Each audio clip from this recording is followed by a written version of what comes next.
म कति ठुलो यहाँ यो चाहिँ रातो हाल्यो यो चाहिँ सेतो हाले कस्तरी फलेको त दसरा लटरमै कहिले खाने हो त यो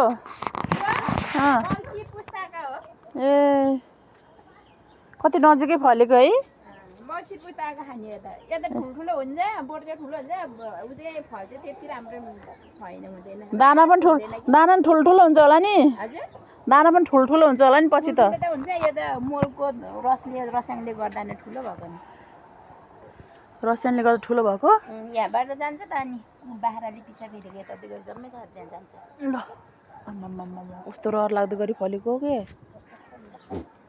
यस्तो मजा लाग्यो मलाई त कत्रो ठुलो दाना हो यो गोलो हुँदै आएको है त्यो चाहिँ अलि मसिनो रहेछ त्यतापट्टिको यो चाहिँ ठुल्ठुलो रहेछ कि यस्तो दामी लटरमै फल्यो भाइ यस्तो दामी